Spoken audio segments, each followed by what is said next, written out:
Okay, so today we're diving into some pretty heavy stuff. You've provided us with some really disturbing material. A recent Sky News investigation into a network of secret prisons in Bangladesh. hmm And these reports allege state-sponsored brutality on a scale that's really hard to even comprehend. Yeah, you're right. The allegations are really chilling. What makes the Sky News investigation so compelling is that they actually managed to gain access to these hidden detention centers, Wow. offering kind of a glimpse into a world that's been shrouded in secrecy for so long. hmm And what they found is deeply disturbing. Yeah, the report uses this phrase "House of Mirrors" to describe one of the facilities. And just the name itself kind of sends shivers down my spine. I mean, what does that even mean? What's happening in there? Well, that name, House of Mirrors, it likely speaks to the psychological torture that was used in these facilities. The report describes detainees being held in darkness, often blindfolded, sometimes for years. They endured this constant roar of exhaust fans, a tactic seemingly designed to just break their spirit. Oh, This, coupled with complete isolation, would create this terrifying, distorted reality, much like a house of mirrors. it's hard to even imagine enduring that kind of psychological torment. One of the survivors featured in the report, Michael Chakma. He's an indigenous rights activist. Right. He spent over 5 years in one of these prisons, 5 years in darkness, with no contact with the outside world, not even knowing if he'd ever be free. Chakma's story and the experiences of other survivors really provides a stark illustration of the brutal tactics that were employed. What's truly disturbing is that long-term solitary confinement, like the kind described in these reports, has been recognized by the UN as a form of torture. Right. It can have severe and lasting psychological effects, often leading to depression, anxiety, hallucinations, and even suicidal thoughts. So it makes you wonder, what is the purpose of this level of cruelty? Is it solely about punishment, or is there something more calculated at play? That's a key question. What's interesting here is that the report suggests that the Rapid Action Battalion, or RAB, played a central role in these operations. This elite counterterrorism force has been accused of acting with very little accountability, essentially as a death squad. Wow. So it raises the question, is this simply about silencing opposition, or is there a deeper, more sinister agenda at work? The report also mentions this concept of state-factored torture, where evidence is allegedly planted to justify the detention of political opponents. Right. This doesn't seem like random acts of violence. This appears methodical and organized. You've hit on a critical point. The systematic nature of these alleged abuses suggests a calculated effort to eliminate dissent and to solidify control. The planting of false evidence allows for the appearance of legality, providing a cover for the government's actions. And to add to the horror, the report indicates that there could be over 3,500 victims of these enforced disappearances. Wow. There's a special commission investigating these crimes, but with a caseload that massive, it's hard to imagine how they even begin to uncover the truth. The sheer number of potential victims highlights the scale and the systemic nature of the alleged human rights violations. This isn't just a few isolated incidents. This points to a pattern of behavior spanning years, potentially implicating individuals at the highest levels of government. Which brings us to former Prime Minister Sheikh Hasina, who's currently in exile and facing accusations of directly ordering these disappearances. Right. Sheikh Hasina's alleged involvement adds another layer of complexity to this whole situation. It raises questions about the chain of command, the extent of her knowledge, and the possibility of a cover-up. She denies all charges, of course, Right. but there's an arrest warrant out for her. What are the chances of her actually being brought to justice? I mean, is it even realistic to expect a former head of state to be held accountable for actions like this? That's the million-dollar question. Bringing a former head of state to trial is always a very complicated process, especially when you consider the potential for political backlash. It's a difficult situation to really grasp. You have these horrific allegations on the one hand, and then the complexities of international law and politics on the other. You're right, it's a complex web of issues, but what we can't lose sight of is the human cost of these disappearances. These aren't just numbers on a page. These are real people, families, communities torn apart by these actions. The report highlights this human toll through personal stories, like that of Sanjita, whose brother disappeared in 2013. Right. Her mother still opens the gate every night, hoping he might be there. It's a ritual born of desperation and a refusal to give up hope. It's heartbreaking. The impact of these disappearances on families is profound and enduring. The uncertainty, the lack of closure creates this constant state of anxiety and grief.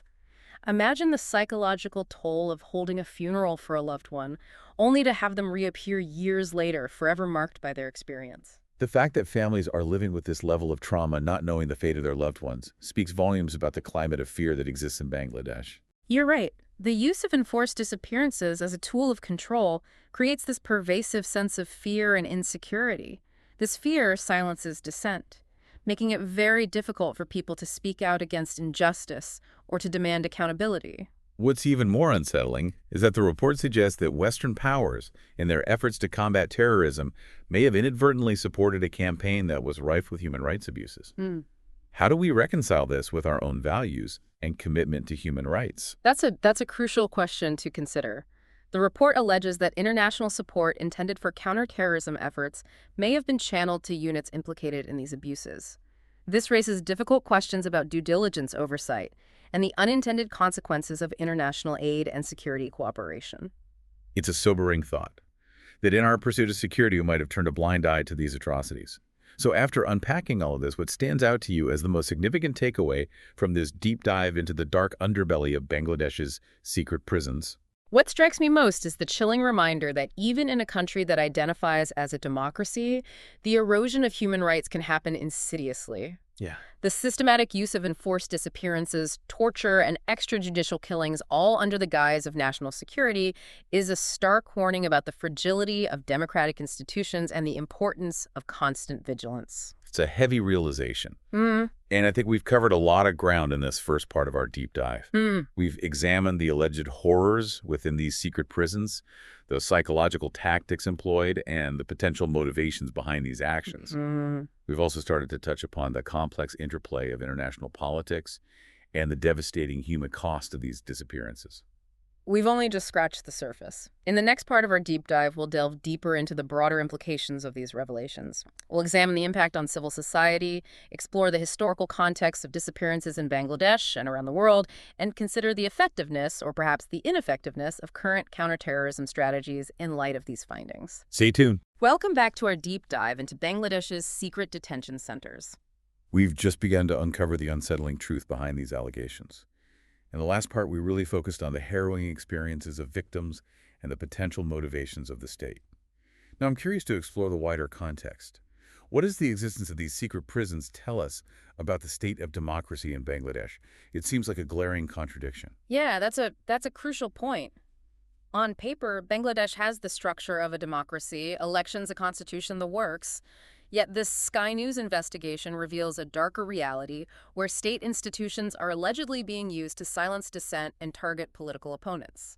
A chilling thought, a country that operates under this democratic facade while simultaneously engaging in these brutal acts of repression. Yeah, this raises a really critical question about the erosion of democratic norms and the concentration of power. When a government operates with such blatant disregard for human rights, it undermines the very foundations of a free and fair society. And what effect does this have on civil society? We've touched on the fear and self-censorship that these disappearances create, but I'd like to dig a bit deeper. How can journalists, activists, and just ordinary citizens function when they live under this constant threat of being silenced? Imagine trying to hold those in power accountable when simply expressing an opinion could lead to your disappearance. Right. This climate of fear stifles critical thinking, debate, and ultimately progress. It creates a society where suspicion and distrust become the norm. It seems like a vicious cycle. Fear leads to silence, and silence enables further abuses. This Sky News investigation, by breaking the silence, could potentially disrupt that cycle. But has the international community been turning a blind eye to this situation? The international community's response to these allegations is complex. Bangladesh plays a significant role in the global fight against terrorism, and there's been a degree of reliance on their cooperation. So are you suggesting that the focus on counterterrorism might have inadvertently provided cover for these human rights abuses? It's a possibility that needs to be considered.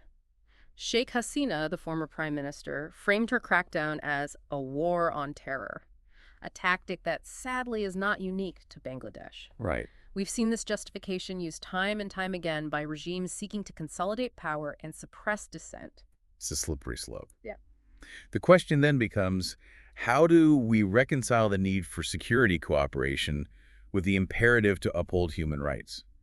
Can we afford to compromise on one for the sake of the other? That's the challenge, isn't it? We need to recognize that true security can only be achieved when human rights are respected and protected. Ignoring or downplaying abuses in the name of counterterrorism creates a breeding ground for further instability and ultimately undermines the very security we seek to maintain. You mentioned that this war on terror narrative isn't unique to Bangladesh. Are there historical examples of similar tactics being used in other parts of the world? Absolutely. The use of enforced disappearances as a tool of state repression has a long and dark history.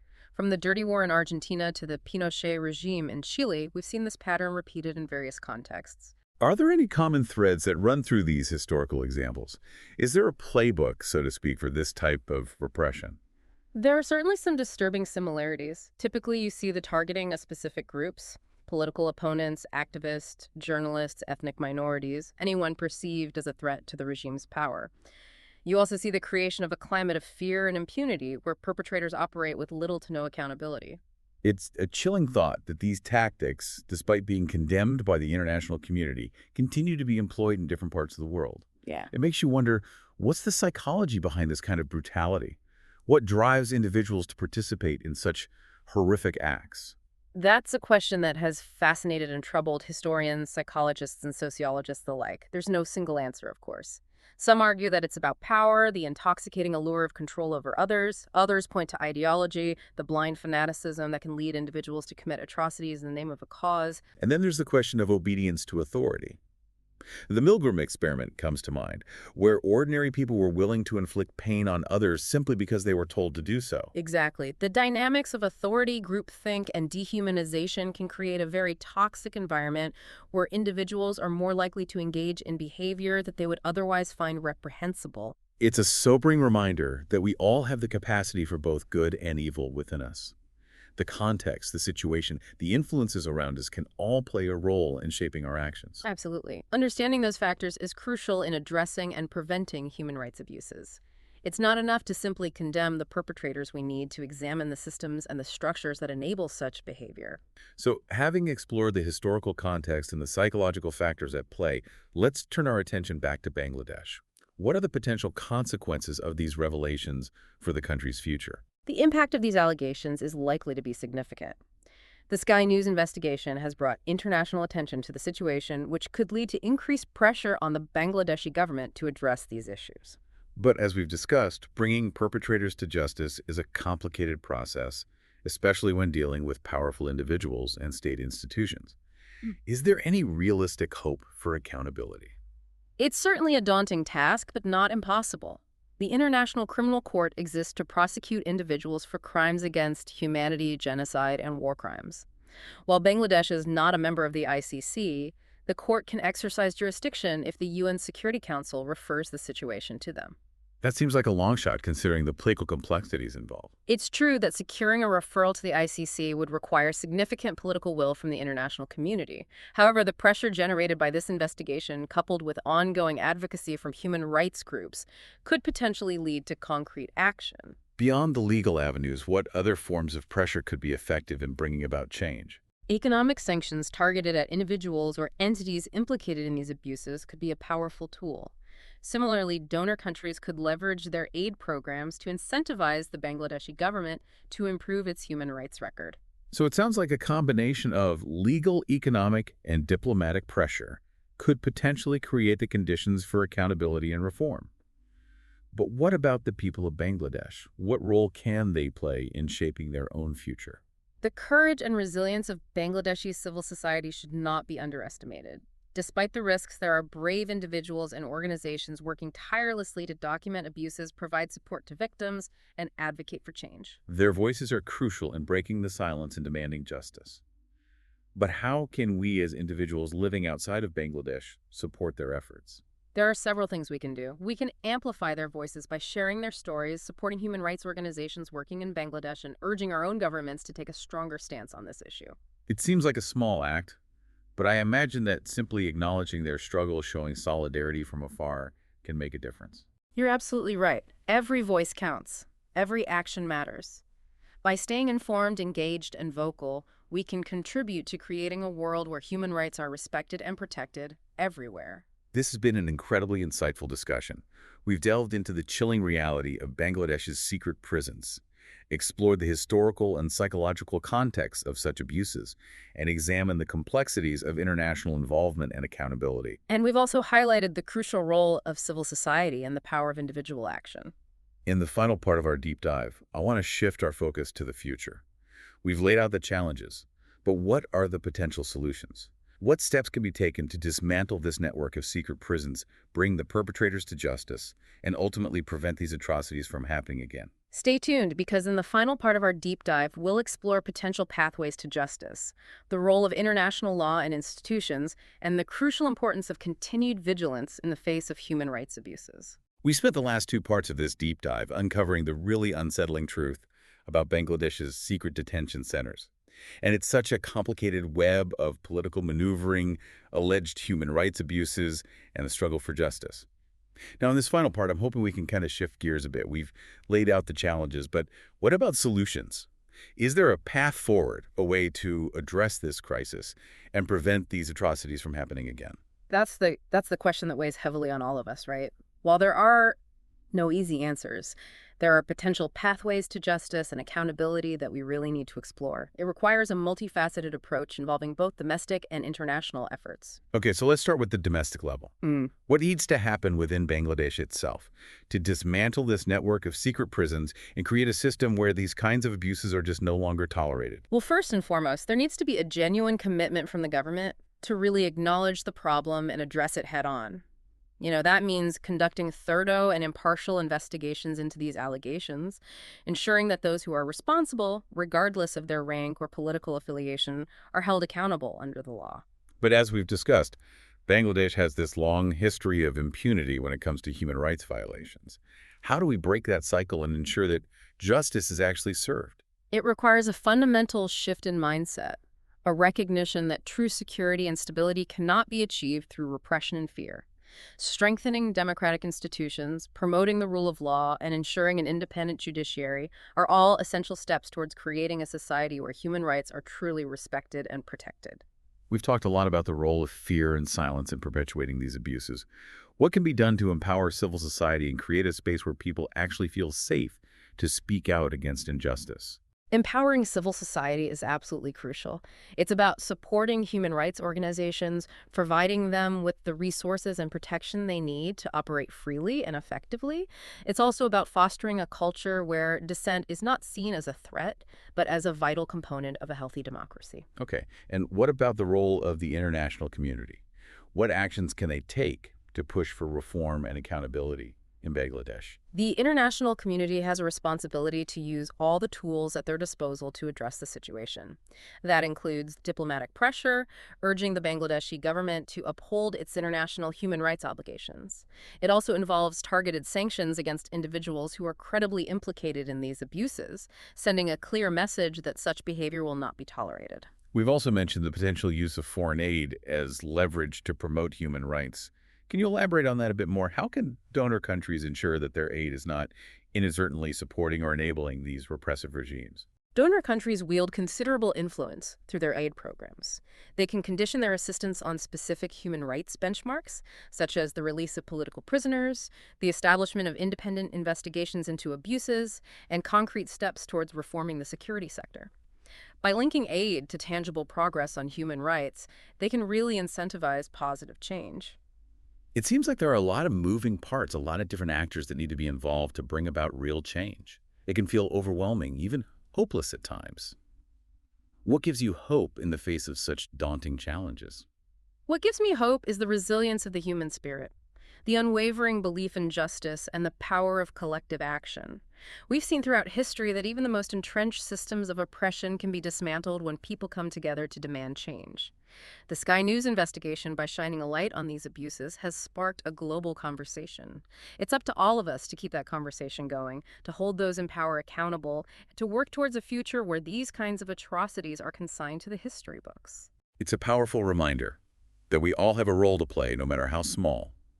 We can stay informed, educate ourselves and others about these issues, support organizations that are working on the ground, and hold our own governments accountable for their actions. You're absolutely right. Change doesn't happen overnight, but every step we take, every voice we raise, brings us closer to a world where human rights are respected and protected for all. Well said.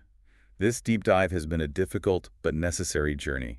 We've confronted some uncomfortable truth, but we've also emerged with, I think, a deeper understanding of the challenges that we face and the potential solutions that lie ahead. It's been a privilege to share this exploration with you. And to our listeners, thank you for joining us on this deep dive into the complexities of Bangladesh's secret detention centers. We hope you found this exploration insightful and, most importantly, empowering. Remember, knowledge is power. By staying informed, engaged, and vocal, we can all contribute to creating a more just and humane world. Until next time, keep questioning, keep learning, and keep pushing for a better future.